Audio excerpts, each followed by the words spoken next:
வணக்கம் and welcome back to my channel. இன்னைக்கு நான் உங்களுக்கு ஒரு பேய் கதை தான் சொல்ல போகிறேன். இந்த கதையோட பேர் வந்து ஐ வாண்ட் மை பேபி. ஒரு பேய் வந்து அதோட குழந்தைய வந்து கேட்குறது. இந்த கதை நான் முந்தைய சொல்ல மாதிரி மலேசியாவில் இருந்திருக்கு. ஒரு பொண்ணுக்கு தான். அப்போ அவங்க 9 month ப்ரெக்னென்ட் இருந்திருக்காங்க. இந்த கதையில இருக்கிற பேயை பத்தி நான் ஒன்லைன் டிஸ்கிரிப்ஷன் சொல்றேன். இதோட பேர் வந்து போக்தியா. நான் கரெக்டாக ப்ரொனன்சியேஷன் பண்ணுறேன்னா இல்லையான்னு எனக்கு தெரியல, பிகாஸ் கூகுள் அப்படி தான் இருக்குது. பட் அதை வந்து டிஃப்ரெண்ட் டைப் ஆஃப் லாங்குவேஜில் வேறு மாதிரி கூப்பிடுறாங்க. இந்த பேயை வந்து த ஸ்பிரிட் ஆஃப் விமன் அப்படி இல்லைன்னா விமன் வேம்பயர்னு சொல்லி கூப்பிடுவாங்க. யார் யாரெல்லாம் இந்த கேட்டகரிக்குள்ளே வருவாங்கன்னு பார்த்தீங்கன்னா, விமன் ஓ டைஸ் இன் சைல்ட் பர்த். யாரெல்லாம் பிள்ளை பிறக்கும் போது இருக்கிறாங்களோ அவங்க தான் இந்த கேட்டகரிக்குள்ள வருவாங்க. எல்லாரும் வருவாங்களான்னு எனக்கு தெரியல, பட் இந்த பேயோட டிஸ்கிரிப்ஷன் அதுதான் எனக்கு கூகுளில் காமிச்சது. ஓகே, வாங்க கதைக்குள்ள போகலாம். ஆல்ரெடி சொன்ன மாதிரி அந்த பொண்ணு 9 month ப்ரெக்னென்ட்ல இருக்காங்க. ஒரு நாள் நைட்டு ஒய்ஃப் வந்து பசி எடுக்குதுன்றாங்க. அது வந்து ஒரு காமன் விஷயம் தான். ஏன்னா ப்ரெக்னெண்ட்டாக இருக்கிறவங்களுக்கு பெரிய வாட்டி பசி இருக்கும். அதே மாதிரி அவங்க ஹஸ்பண்ட் கிட்ட சொல்லும் போது அவர் ஹஸ்பண்ட் என்ன சொல்கிறாங்க, சரி ஓகே ரெடி ஆகி நம்ம வெளியே போய் சாப்பிட்லாம் அப்படின்றாங்க. இவங்க 2 பேரும் ரெடி ஆகிட்டு அந்த ரெஸ்டாரண்ட்டுக்கு போய் சாப்பிட்டு வரும்போது இவங்களோட கார் வந்து ஒரு இடத்துல ஸ்டாப் ஆயிடுச்சு. ஏன்னா அவரோட இன்ஜின்ல ஏதோ ப்ராப்ளம், அதனால கார் வந்து ஒரு இடத்துல ஸ்டாப் ஆயிடுச்சு.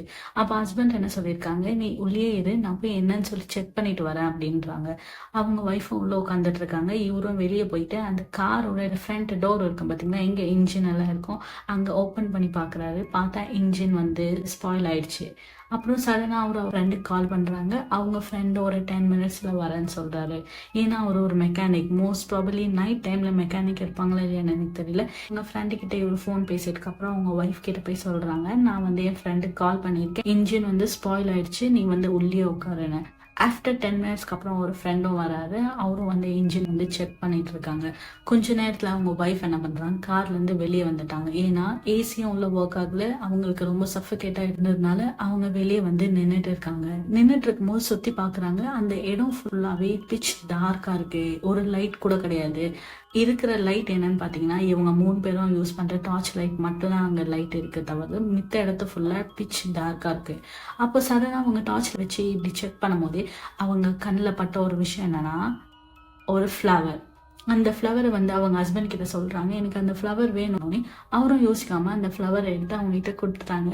அவங்க அதை எடுத்து தலையில வச்சுட்டாங்க. இப்படி அங்கே போயிட்டு இருக்கும்போது கொஞ்ச நேரத்தில் அந்த இன்ஜினும் ரெடிச்சு எல்லாரும் வீட்டுக்கு கிளம்பி போயிட்டாங்க. ஆஃப்டர் 2 daysக்கு அப்புறம் தான் இவங்களுக்கு சம்பவம் நடக்க ஸ்டார்ட் ஆயிடுச்சு. 3rd day மார்னிங் என்ன பண்றாங்க, கிச்சன்ல வேலை பண்ணும்போது யாரும் அவங்கள பாக்குற மாதிரி இருக்கு. அப்ப அவங்க என்ன நினைச்சாங்க, ஒருவேளை நம்மளுக்கு தான் அப்படி தோணுதுன்னு சொல்லி அதை விட்டுட்டாங்க. ஆனா உண்மையாலே அது வந்து அவங்க வயிற்ற பார்த்துட்டு இருக்கு. மார்னிங் இது நடந்துச்சா, அதே நாள் நைட் இவங்க தூங்க போகும்போது யாரோ அவங்க வயிறை வந்து தடவி விடுற மாதிரி இவங்களுக்கு ஃபீல் ஆச்சு. உடனே பெட்ஷீட் இப்படி ஓப்பன் பண்ணி பார்க்குறாங்க, அங்கே யாருமே கிடையாது. சரி ஓகே, அப்போ அவங்க என்ன நினச்சாங்க, நம்ம ஃபர்ஸ்ட் டைம் ப்ரெக்னெண்ட்டாக இருக்கோம், மேபி நம்மளுக்கு கொஞ்ச நாளில் குழந்தை பிறக்க போகுது, அதனால நம்ம வயிற்றில் பாப்பா வந்து சுற்றிட்டு இருக்க போகிறேன் அப்படின்னு அவங்க சந்தோஷமாக நினச்சி தூங்கிட்டாங்க. ஆனால் உண்மையாலே பாப்பா சுற்றலை.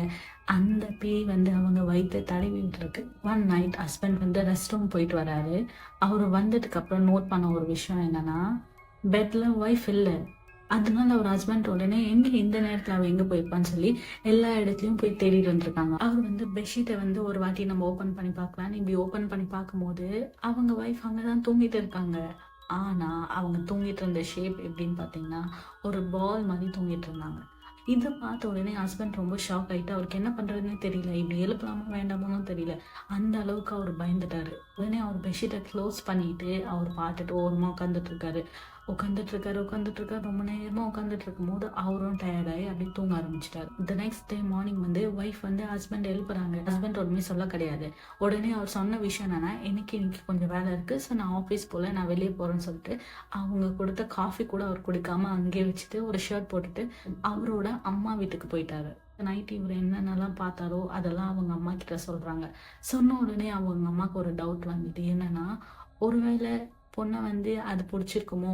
உடனே அவங்க என்ன பண்ணாங்க, பொண்ணோட அம்மாக்கு கால் பண்ணி அவங்க பையன் என்ன சொன்னாங்களோ அதை அப்படியே சொல்றாங்க. உடனே அவங்க என்ன பிளான் பண்ணாங்க, சரி ஓகே நம்ம வந்து ஒரு டெம்பிள் போகலாம் அப்படின்னு சொல்லி பொண்ணோட அம்மாவும் அப்பாவும் அந்த கோவிலுக்கு போறாங்க. பையன் வந்து அவங்க அம்மாவை கூப்பிட்டுட்டு அவங்க வீட்டுக்கு வராங்க. வீட்டுக்கு வந்தோடனே அந்த பொண்ணு வந்து கேட்குறா, என்னம்மா சடனாக வந்திருக்கீங்கன்னு. இல்லை சும்மா தான் பார்க்க வந்தேன், சரி வா நம்ம எங்கன்னா வெளியே போகலாமான்னு கேட்டோடனே அவளும் உடனே ஓகே சொல்லிட்டா. ஏன்னா அவர் ஹஸ்பண்டுக்கும் அன்னைக்கு லீவு, இவங்க 3 பேரும் காரில் அந்த கோவிலுக்கு போயிட்டு இருக்காங்க. பட் இந்த பொண்ணுக்கு தெரியல.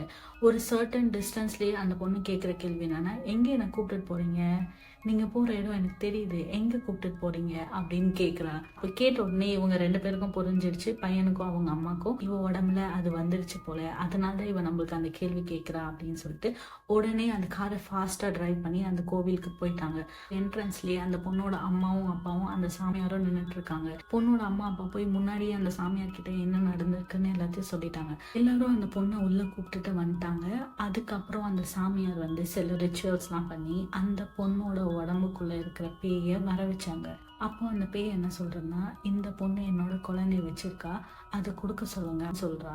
அப்போ அந்த சாமியார் என்ன சொல்றாங்க, நீ வந்து செத்து போயிட்டே, இதுவும் குழந்தை கிடையாது, இது வந்து அவளோட குழந்தை தான், எவ்வளோ சொன்னாலும் அது கேட்க மாட்டுது. அப்போ அந்த சாமியார் கேட்ட கேள்வி என்னன்னா, நீ எங்க அந்த பொண்ணை வந்து பொசஸ் பண்ணன்னு கேட்கும் போது இந்த பேய் சொல்லுது, ஒரு நாள் நைட் இவளை நான் பார்த்தேன், அப்போ இவ கையில வந்து அந்த பூ இருந்தது, ஆனா அவ மோரோவர் பிரெக்னெண்டா இருந்தா, நானும் பிரெக்னெண்டா தான் செத்து போனேன், இவ உடம்புல வந்தா என்னோட குழந்தைய நான் பெத்துக்கலாம்னு சொல்லி தான் நான் இவ உடம்புக்கு வந்தேன். அந்த பேய் சொன்ன ஒரு விஷயம் என்னன்னா, இந்த பொண்ணை நான் எந்த டிஸ்டர்பும் பண்ண மாட்டேன், ஏன்னா இவ வயிற்றுல என் குழந்தை இருக்கு. அட்லாஸ்ட் அந்த சாமியார் என்ன சொல்றாருன்னா, நான் எவ்வளோ ட்ரை பண்ணாலும் அந்த பேயை வந்து என்னால் கண்ட்ரோல் பண்ண முடியல, அது வந்து உங்க குழந்தைய எடுத்துட்டு தான் போவோம் அப்படின்னோடனே அந்த சாமியார் சொல்றாங்க, இதுக்கு ஒரே ஒரு வழி தான் இருக்குன்னொடனே அந்த பொண்ணோட அப்பா வந்து சரி ஓகே நீங்க சொல்லுங்க, கேட்ட மாதிரி நாங்க பண்றோன்றாங்க. அப்போ அவர் கேட்ட கேள்வி என்னன்னா, நீங்கள் எந்த ஹாஸ்பிட்டலில் வந்து அவளை சேர்க்க போகிறீங்கன்னொன்னே அவங்க ஹஸ்பண்ட் அந்த ஹாஸ்பிட்டல் பேர் சொல்கிறாங்க. அது வந்து மலேசியாவில் ரொம்ப பெரிய ஹாஸ்பிட்டல். அப்போ அவர் கேட்ட விஷயம் என்னன்னா, இவளுக்காண்டி ப்ரைவேட் நர்ஸ் ஒன்று தேவைப்படுது, இன்னொன்று வந்து எனக்கு ஒரு தனி ரூம் தேவைப்படுது, அந்த ரூமில் தான் இவளுக்கு நீங்கள் வந்து ஆப்ரேஷன் பண்ணணும் அப்படின்றாங்க. அப்போ அவங்க ஹஸ்பண்ட் என்ன பண்ணாங்க, யோசிக்காம உடனே எல்லாரையும் கூப்பிட்டு அந்த ஹாஸ்பிட்டல் போயிருக்காங்க. அந்த ஹாஸ்பிட்டலில் இந்த சாமியார் என்ன கேட்டாங்களோ அதை ரெக்வஸ்ட் பண்ணி கேட்டு வாங்கிட்டாங்க. ஏன் உடனே கொடுத்தாங்கன்னா, இதுக்கெல்லாம் அவங்க பே பண்ணி தான் ஆகணும், பிகாஸ் அந்த பெரிய ஹாஸ்பிட்டல் இல்லையா, அதனால அவங்க வந்து பே பண்ணி தான் ஆகணும். ஸோ ஹஸ்பண்ட் என்ன பண்ணுறாங்க, அந்த நர்ஸ் கிட்ட போய் அவங்க ஒய்ஃப்க்கு என்ன ப்ராப்ளம் இருக்குன்னு எல்லாத்தையும் சொல்லிட்டாங்க. உடனே அவங்களும் நம்பிட்டாங்க. ஏன்னா அந்த நர்ஸ் வந்து சாமி பேய் இதெல்லாம் நம்புறதுனால அவங்களும் உடனே இதை நம்பிட்டாங்க. அந்த பொண்ணுக்கு லாஸ்ட்டாக 3 days டைம் கொடுத்துருக்காங்க புள்ள பிறக்க. ஆஃப்டர் 3 daysக்கு அப்புறம் அவளுக்கு குழந்தையும் பிறந்துருச்சு. இந்த சாமியார் வந்து ஒரு ரூம் கேட்டாங்க பார்த்தீங்களா, அந்த ரூம்ல தான் அவளுக்கு ஆப்ரேஷனும் நடந்திருக்கு. ஏன்னா அந்த ரூம் சுற்றி ஃபுல்லாகவே அந்த சாமியார் ரிச்சுவல் பண்ணியிருக்காங்க. அந்த பேயும் அந்த ரூம்ல என்ன நடக்குதுன்னு பார்க்க முடியாது, அதனால தான் அந்த ரூம்ல அவர் வந்து ஆப்ரேஷன் பண்ண சொல்லியிருக்காரு. ஆப்ரேஷன் பண்ணி அவங்கள வார்டுக்கு கொண்டு வந்துட்டாங்க. அப்போ கூட அந்த பேய் வந்து அங்கே நின்று அவங்கள பார்த்துட்டே இருக்கு. உடனே அந்த நர்ஸ் என்ன பண்றாங்க, ஒரு குழந்தை மாதிரி ஒரு பொம்மையை எடுத்துட்டு போய் அந்த பொண்ணு பக்கத்துல இருக்கிற தொட்டில போடுறாங்க.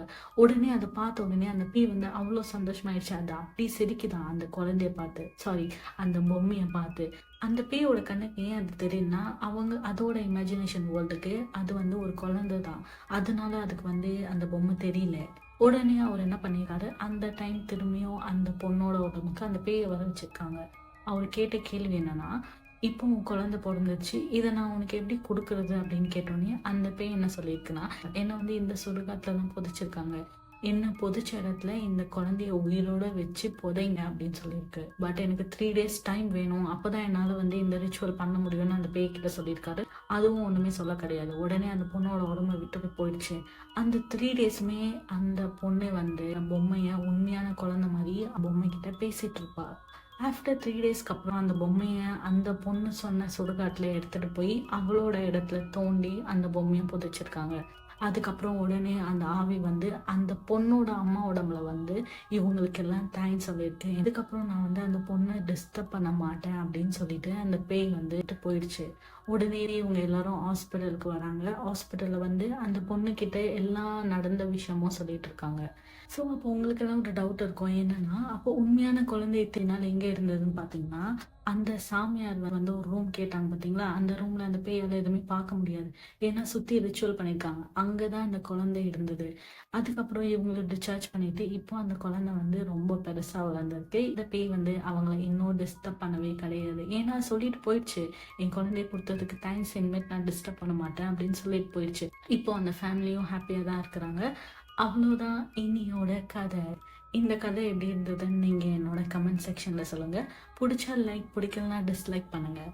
So what I'll be like next time நான் இன்னும் என்னென்னலாம் இம்ப்ரூவ் பண்ணுமோ என்னோட கமெண்ட் செக்ஷனில் சொல்லுங்கள். கண்டிப்பாக அதை நான் பண்ணுவேன்.